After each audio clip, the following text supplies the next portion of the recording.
Diana तुरंत पूछती है, क्या तुमने यक्षिणी यानी कि यामिनी को देखा था उस रात युग के साथ संभोग करते हुए? जैसे ही अभिमन्यु डायना का सवाल सुनता है वो एकदम चुप हो जाता है। अभिमन्यु डायना से अपनी नजरें चुराते हुए कहता है, ये कैसा सवाल है डायना? डायना अभिमन्यु के चेहरे को अपनी तरफ करते हुए कहती है, अभी तुम मुझसे नजरें मत फेरो, जो मैं पूछ रही हूँ उसका जवाब दो। क्या तुमने यक्षिणी को युग के साथ संभोग करते हुए देखा था? अभिमन्यु अभी भी खामोश रहता है, कुछ जवाब नहीं देता है। डायना अभिमन्यु पर दबाव बनाते हुए कहती है, जवाब दो अभी। अभिमन्यु ना में अपना सिर हिलाते हुए कहता है, नहीं देखा था डायना। डायना अगले ही पल कहती है, तो फिर तुम कैसे कह सकते हो कि युग ने यक्षिणी के साथ संभोग किया था? अभिमन्यु पलटकर कहता है, कैसे कह सकते हो उसे तुम्हारा क्या मतलब है?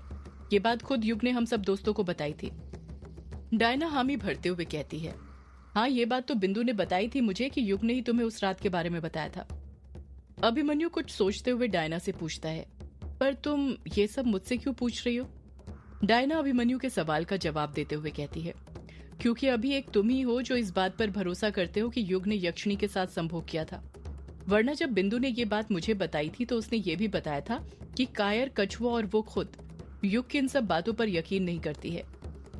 अभिमन्यु बड़बड़ाता है, कोई युग की बातों पर यकीन करे या ना करे पर मैं उस पर यकीन करता हूँ, क्योंकि वो मेरा सच्चा दोस्त है। और सच्चे दोस्त वही होते हैं जो एक दूसरे पर आंखें बंद करके विश्वास करते हैं, और मुझे युग पर पूरा यकीन है। उसने आज तक कभी मुझसे झूठ नहीं बोला, ना ही आगे बोलेगा। डायना चुप खड़ी रहती है, पलटकर कुछ नहीं कहती है। अभिमन्यु झट से कहता है, अब अगर तुम्हारे फालतू सवाल खत्म हो गए हो तो क्या मैं सोने जा सकता हूँ? डायना फिर कुछ जवाब नहीं देती है, बस मुंह बनाने लग जाती है। डायना के चेहरे के एक्सप्रेशन देखकर अभिमन्यु समझ जाता है कि डायना का क्या जवाब था। अभिमन्यु सोफे पर से उठता है और वहां से जाने लग जाता है। अभिमन्यु के जाते ही डायना मन ही मन बड़बड़ाती है, युग कितना सच्चा है और कितना झूठा ये तो आने वाला वक्त बताएगा। रात के 4 बज रहे थे और ग्रेवयार्ड कोठी के अंदर सन्नाटा छाया हुआ था। अभिमन्यु कमरे के अंदर गहरी नींद में सो रहा था। कमरे के अंदर अंधेरा छाया हुआ था, जिस वजह से कमरे के अंदर ज्यादा कुछ दिखाई नहीं दे रहा था। अभिमन्यु गहरी नींद में सो ही रहा था कि तभी उसकी नींद खुल जाती है। अभिमन्यु उबासी लेते हुए उठने लग जाता है। जैसे ही वो उठता है, अपना हाथ उसके बेड के बगल में रखे टेबल पर फेरने लग जाता है। 1-2 बार हाथ फेरने पर ही उसके हाथ में अमेरिकन सिगरेट का पैकेट और ब्लैक लाइटर आ जाता है। जैसे ही अभिमन्यु सिगरेट का पैकेट और लाइटर लेकर बिस्तर पर से उठ जाता है, सिगरेट की तलब उसे कमरे से बाहर ले जाती है। वो कमरे के जस्ट सामने आकर खड़ा हो जाता है, जहां से नीचे झांकने पर ग्रेवयार्ड कोठी का हॉल दिखाई दे रहा था। हॉल में भी इस वक्त अंधेरा छाया हुआ था। अभिमन्यु कमरे के अंदर से निकलते हुए कहता है, ये मेरी नींद बड़ी कच्ची हो गई है, जब देखो खुलते रहती है। अच्छा हुआ सिगरेट है, वरना इसे बिना पिए तो फिर मुझे नींद ही ना आए। ऊपर ये युग कमरे में सिगरेट भी नहीं पीने देता, जिसके कारण बाहर आकर पीना पड़ता है। अभिमन्यु महसूस करता है कि ग्रेवयार्ड कोठी में आज पहले से ज्यादा खामोशी थी, ऐसी खामोशी जो उसने पहले कभी महसूस नहीं करी थी। अभिमन्यु ग्रेवयार्ड कोठी में आसपास अपनी नजरें दौड़ाते हुए खुद से बड़बड़ाता है, आज ये ग्रेवयार्ड कोठी कितनी खामोश नजर आ रही है, पर मुझे पता है इस खामोशी के पीछे कई राज छुपे हैं, पर मैं सारे राज एक न एक दिन खुद इस ग्रेवयार्ड कोठी के मुंह से उगलवा लूंगा। इतना कहकर अभिमन्यु सिगरेट का पैकेट खोलने लग जाता है। जैसे ही वो सिगरेट का पैकेट ओपन करता है, वो शॉक्ड रह जाता है।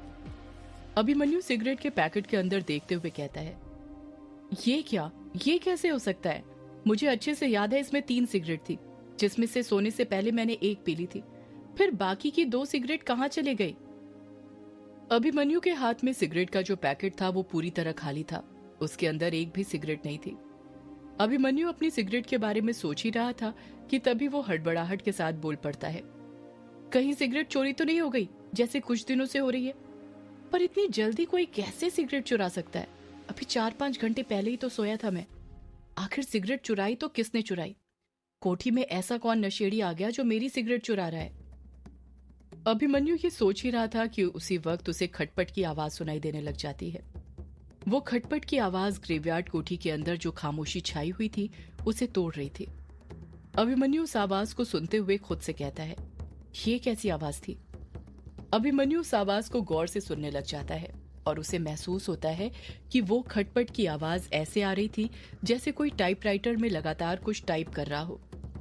अभिमन्यु खुद कहता है, ये इतनी रात में टाइपराइटर कौन यूज कर रहा है? जितना मुझे पता है, टाइप करना कोठी में किसी को नहीं आता, फिर कौन टाइप कर सकता है? जब अभिमन्यु टाइपराइटर की आवाज को गौर से सुनता है तो देखता है कि टाइपराइटर की आवाज रूम नंबर 666 से आ रही थी। रूम नंबर 666 के आसपास सबसे ज्यादा अंधेरा छाया हुआ था। अभिमन्यु ने रूम नंबर 666 के पास जाने के लिए अभी अपना एक कदम ही आगे बढ़ाया था कि तभी उसके दिमाग में ना जाने क्या आता है।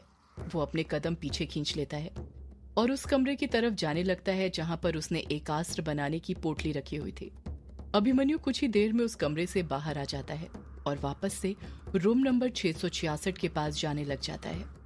जैसे जैसे वो रूम नंबर 666 के पास अपने कदम बढ़ा रहा था, उसे उस चीज की स्मेल आने लग जाती है जिसे वो बहुत अच्छी तरह पहचानता था। अभिमन्यु उस स्मेल को सूंघते हुए कहता है, ये तो सिगरेट की धुएं की स्मेल है।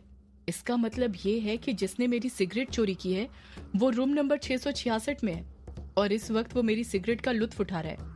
आज मैं सिगरेट चोर को नहीं छोड़ने वाला। इतना कहकर अभिमन्यु जल्दी जल्दी अपने कदम आगे बढ़ाने लग जाता है। जब वो रूम नंबर 666 के पास पहुंचता है तो देखता है कि उस कमरे का दरवाजा टिका हुआ था और उस दरवाजे के एकदम बीचों बीच में से सिगरेट का धुआं बाहर आ रहा था। दरवाजा बीच में से हल्का सा खुला हुआ था। अभिमन्यु उसी जगह में से कमरे के अंदर झांकने लग जाता है। जैसे ही उसकी नजर कमरे के अंदर पड़ती है, वो अकबकाहट के साथ झट से पीछे हट जाता है। कमरे के अंदर झांक कर वो इतना डर गया था कि वो तुरंत नीचे गिर गया था। अभिमन्यु के चेहरे पर घबराहट साफ दिखाई दे रही थी। ठंडा मौसम होने के बावजूद भी उसका बदन पसीने से लथपथ हो गया था। अभिमन्यु ना में अपना सिर हिलाते हुए खुद से कहता है, नहीं, ऐसा नहीं हो सकता, ये नहीं हो सकता। अभिमन्यु जैसे तैसे करके अपने आप को संभालता है, अपने माथे पर का पसीना पोंछता है और फिर बड़ी हिम्मत करके दरवाजे के बीच में जो गैप था उसमें से कमरे के अंदर झांकने लग जाता है। उस हल्की सी खुली जगह में वो बस ये देख पाता है कि कमरे में रखे टेबल के पास कुर्सी पर किसी आदमी का काला साया दिखाई दे रहा था, जो कुर्सी पर बैठा हुआ था, जिसके एक हाथ में सिगरेट थी जिसके वो कश खींचे जा रहा था और दूसरा हाथ टाइपराइटर पर था जिससे वो टाइप किए जा रहा था। उस साये को देखकर अभिमन्यु दंग रह गया था। उसे भी अपनी आंखों पर यकीन नहीं हो रहा था कि उसकी आंखों के सामने वो काला साया था जिसकी बात कायर ने उसके सामने करी थी। अभिमन्यु उस काले साये को देखकर हक्का बक्का रह गया था। अभिमन्यु को उस काले साये का चेहरा दिखाई नहीं दे रहा था। उस काले साये को अच्छे से देखने के लिए अभिमन्यु अपनी आंख दरवाजे के और पास ले जाता है और कमरे के अंदर झांकने लग जाता है। अभिमन्यु अपने पैरों के तलवों पर खड़ा होकर कमरे के अंदर झांक ही रहा था कि तभी उसका बैलेंस बिगड़ जाता है और दरवाजा करकराते हुए खुल जाता है। दरवाजा खुलने के साथ ही अभिमन्यु झट से कमरे के अंदर जाकर गिर जाता है। जब अभिमन्यु अपने आप को संभालता है और वापस खड़ा होकर टेबल की तरफ अपनी नजरें करता है तो देखता है कि कुर्सी पर कोई और नहीं, युग बैठा हुआ था, जो कि एक हाथ से सिगरेट के कश खींच रहा था तो दूसरे हाथ से टाइप कर रहा था। टेबल पर ही लैंप रखा हुआ था जो जल रहा था। अभिमन्यु मन में सोचता है, ये कैसे हो सकता है? ये तो युग है, पर मुझे ऐसा क्यों लगा जैसे कुर्सी पर कोई काला साया बैठा था? अभिमन्यु ने इतना सोचा ही था कि तभी उसकी नजर टेबल लैंप पर पड़ती है, जिसकी पीली रोशनी सिर्फ टेबल पर बिखर रही थी। वो देखता है कि कमरे में एक वही जगह थी जहां पर रोशनी थी, वरना कमरा पूरी तरह अंधेरे से लिप्त था। अभिमन्यु लैंप को देखते हुए खुद से कहता है, शायद अंधेरे की वजह से हो, वैसे भी उस जगह से कहां अच्छे से कमरे के अंदर कुछ दिखाई दे रहा था। अभिमन्यु ये देखकर हैरान था कि युग लगातार सिगरेट के कश खींचे जा रहा था और वो ऐसे कश खींच रहा था जैसे वो उसमें एक्सपर्ट हो। अभिमन्यु युग को देखते हुए कहता है, ये युग कब से सिगरेट पीने लग गया? इसे तो सिगरेट के धुएं से भी नफरत थी और अब देखो कैसे कश खींचे जा रहा है। युग एक लंबा सा कश खींचता है, उसके धुएं को अपनी नाक से बाहर निकालता है और उस जलती हुई सिगरेट को एस्ट्रे में रखता है और फिर दोनों हाथों से लगातार टाइप करने लग जाता है। धड़ाधड़ टाइपराइटर पर टाइप होने की आवाज सुनाई देने लग जाती है। अभिमन्यु युग को देखकर शॉक्ड रह गया था। उसकी कुछ समझ नहीं आ रहा था कि वो क्या बोले। युग टाइप करने में इतना मदहोश था कि उसे तो ये बात भी अभी तक पता नहीं थी कि अभिमन्यु कमरे के अंदर आ चुका था और इस वक्त उसके पीछे खड़ा हुआ है। अभिमन्यु युग को देखते हुए कहता है, ये युग सिर्फ सिगरेट पीने में एक्सपर्ट नहीं है बल्कि टाइप करने में भी एक्सपर्ट बन गया है। ऐसे टाइप कर रहा है जैसे काफी सालों से कर रहा हो। ये रात ही रात में इतना कमाल कैसे हो गया? अभिमन्यु युग को टोकते हुए कहता है, युग, ओ युग। युग अभिमन्यु की बात का पलटकर कुछ जवाब नहीं देता है। वो टाइप करते रहता है। उसका पूरा ध्यान इस वक्त टाइप करने में था। अभिमन्यु पीछे से ही युग के कंधों पर हाथ रखते हुए कहता है, अरे युग सुन तो, क्या लिख रहा है तू, वो भी इतनी रात को? तुझे नींद नहीं आ रही क्या? युग अभिमन्यु के किसी सवाल का कुछ जवाब नहीं दे रहा था। वो सिर्फ टाइप किए जा रहा था। अभिमन्यु फिर कहता है, अरे युग, मैं कुछ बोल रहा हूँ, तुझे सुनाई नहीं दे रहा क्या? क्या लिख रहा है तू? युग टाइप करते हुए ही भारी आवाज में कहता है, तू जा यहां से। एक पल के लिए तो अभिमन्यु को भी यकीन नहीं होता कि वो युग की आवाज थी, पर अगले ही पल वो सोचता है कि हो सकता है कि सिगरेट पीने की वजह से उसकी आवाज भारी हो गई हो। अभिमन्यु बेबाक होकर कहता है, हाँ चले जाऊंगा, पर पहले ये तो बता दे कि इतनी रात को तू यहाँ बैठकर क्या टाइप कर रहा है?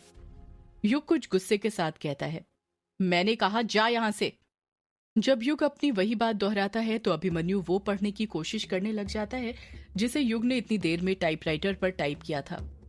छोटे अक्षर होने के कारण अभिमन्यु को समझ नहीं आ रहा था कि युग ने क्या टाइप किया था, पर वो पूरा पेज भरा हुआ था। अभिमन्यु समझ जाता है कि युग क्या टाइप कर सकता है। अभिमन्यु उन पेजेस पर अपनी नजरें गड़ाते हुए कहता है, तू कोई सी कहानी लिख रहा है क्या? युग अपनी वही बात दोहराते हुए गुस्से के साथ कहता है, तूने सुना नहीं क्या मैंने जो कहा? मैंने कहा तू जा यहां से। अभिमन्यु फिर कहता है, हाँ चले जाऊंगा, पर तू बता तो सही कि तू लिख क्या रहा है? युग अभिमन्यु को गुस्से से भरी निगाहों से घूरते हुए कहता है, मैंने कहा तू जा यहां से। अभिमन्यु ने युग को इतने गुस्से में पहले कभी नहीं देखा था। उसे तो यकीन ही नहीं हो रहा था कि उसके सामने बैठकर जो टाइप कर रहा था वो युग था। अभिमन्यु युग को उकसाते हुए कहता है, अगर मैं यहां से नहीं जाऊं तो? जैसे ही अभिमन्यु ये बात बोलता है, युग की आंखें गुस्से से लाल होने लग जाती हैं। वो टाइप करना बंद कर देता है और गुस्से से अपनी मुट्ठी भींचने लग जाता है। सदियों से है पुराना